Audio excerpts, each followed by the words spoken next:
La cuarta generación de derechos son los denominados derechos del progreso, los derechos que la humanidad, todos, tenemos derecho al progreso.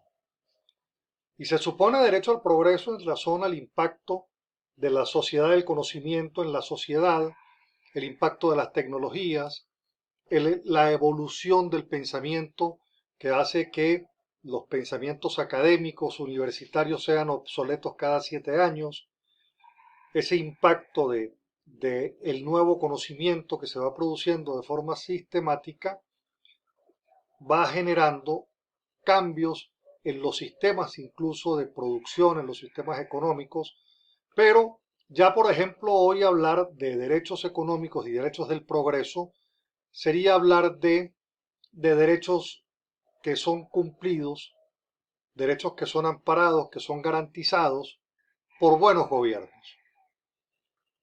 Hay o existen, hay no existen políticas que ya el mundo ha superado. Por ejemplo, el caso de la hiperinflación y la inflación son tareas ya superadas para los mandatarios, para los presidentes. Un presidente que tenga una inflación alta, pues sencillamente es un mal gobernante. Y desde el punto de vista de los derechos, desde el punto de vista de los valores, tiene que verse, por ejemplo, como un ataque a la libertad económica, que usted tenga un dinero y tenga que gastarlo antes de que se le devalúe por imperio de una inflación o una hiperinflación. Lo cual indica que todo gobierno que permita esa hiperinflación atenta contra su derecho de propiedad sobre la moneda y detrás de él el ataque a la libertad. Claro, lo está atacando. Entonces, esto, esto, esto tiene que ver entonces con los países que efectivamente han logrado el desarrollo. Buena parte se dice que el acceso al desarrollo, a la comodidad, a la tecnología, al confort, está de la mano sí, solo si se aplican los sistemas económicos que así lo procuren. Y está establecido que existe más calidad de vida para los ciudadanos en los modelos de concepción liberal. Ahora bien, hemos estado hablando desde el principio de la materia de un tema de valores y cómo se construyen los valores en la sociedad. Ahora fíjese usted, nosotros hablamos de los valores de la cultura occidental, de los valores de la democracia, de los valores de la democracia liberal. Pero, ¿eso es así en el mundo? Entonces resulta que cuando revisamos algunas estadísticas, por ejemplo, entonces encontramos que solamente del mundo hay 22 democracias perfectas. Solamente 22. De donde 54 regímenes son totalitarios. Vale decir, la democracia de gobiernos plenos y fuertes apenas son 22. 22 y gobiernos totalitarios 54. En estos gobiernos totalitarios existe una eliminación, una disminución de derechos de la sociedad. Otros países tienen lo que se denomina democracias imperfectas y otros de los que se denominan regímenes híbridos. Pero en valores absolutos, la democracia y su cultura es minoritaria frente a la cultura de 54 países que se impusieron por vía del totalitarismo. Entonces, los derechos se conquistan, se consolidan, pero así como los ganas los puedes perder. ¿Cómo se pierden? ¿Cómo se pierden entonces los derechos? Cuando perdemos los valores, cuando no los sabemos ubicar, cuando creemos que el tema de valores es para otra gente y no para nosotros, o cuando creemos que solamente es para jueces, fiscales y abogados y no para la sociedad en general.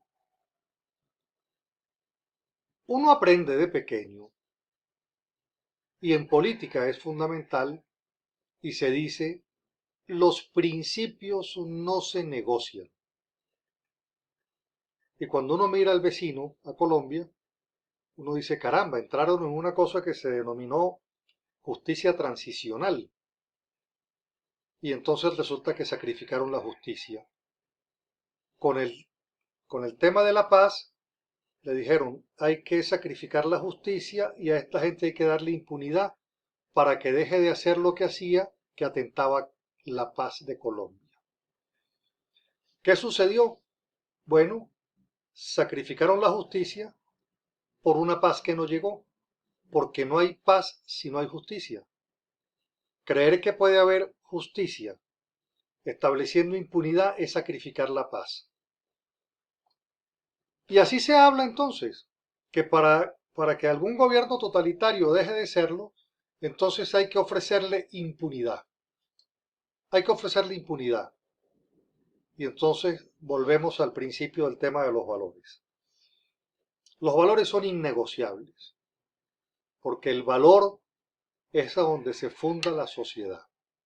Este proceso de ir cediendo valores, de ir cambiando valores, de no aceptar valores o que vengan otros por imposición, es lo que entonces ha permitido que existan gobiernos, tiranías de mayorías y tiranías de minorías. Vale decir, aquellos que creen que por ser mayoría pueden imponerlo todo y otros que creen que por ser minoría también se lo pueden imponer a la mayoría. Y hay gobiernos de minorías que se lo imponen a la mayoría y gobiernos de mayoría que se lo imponen a la minoría. ¿Cuál es el valor de la sociedad democrática? El consenso. Esto quiere decir, yo respeto la dignidad humana del otro, no solamente cuando lo escucho, sino cuando logro hacer un consenso con él para entonces elaborar una política que tenga la participación colectiva. Entonces, la referencia que hago de los valores, el derecho y los derechos humanos, tiene que ver precisamente con el ejercicio o no de un derecho. El derecho puede existir, si no se ejercita se pierde. Se dice también que un derecho que se pierde es muy difícil volverlo a recuperar, o cuando se dice, por ejemplo, que un valor que se pierde en la sociedad es muy difícil recuperarlo. El valor de la libertad, por ejemplo, en Cuba se perdió hace 60 años y no ha sido posible recuperarlo. De ahí entonces el por qué es indispensable tener claro cuáles son las conductas que van a venir a modificar el sistema de valores de la sociedad y con él de los sistemas y con él de los derechos humanos. Es así. Entonces, esta reflexión, estadística incluso que les he presentado, nos habla de que la ausencia del manejo de valores en la sociedad nos puede conducir a estadios que no son los que nosotros deseamos. Y de ahí entonces recuperar la importancia del tema de los valores, del tema de la deontología de las profesiones, para llegar entonces a un punto que es el de los derechos humanos. En Naciones Unidas se sientan en la Comisión de Derechos Humanos los que violan los derechos humanos. ¿Para qué llegan? Para protegerse unos con otros de sanciones colectivas a propósito de el organismo multilateral. ¿Qué pasó allí? Bueno, hemos sacrificado los principios y hemos permitido que el que no tiene derecho a sentarse en una mesa donde solamente deben sentarse los que verdaderamente velan por el cumplimiento de derechos sin su violación, no puede permitirse entonces que el que viola esos derechos se siente y entonces cómo quedan los que sí cumplen. Estas son las incongruencias que existe hoy en el mundo, porque prefieren el caos y sobre el caos va gobernando entonces, se va incorporando y van cambiando los valores de la sociedad.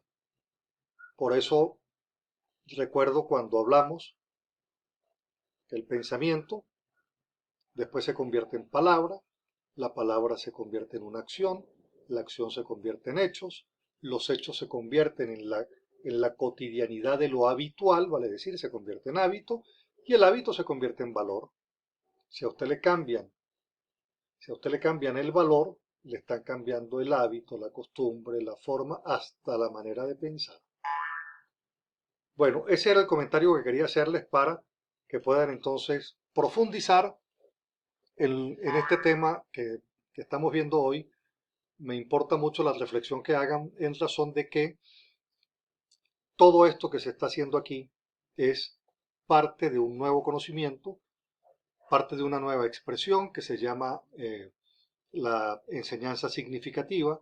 Vamos a aprender las cosas o a reaprenderlas desde el valor de las cosas y de esa manera poder internalizarlo y concluir en que el tema valores, el tema deontológico es fundamental para la vida.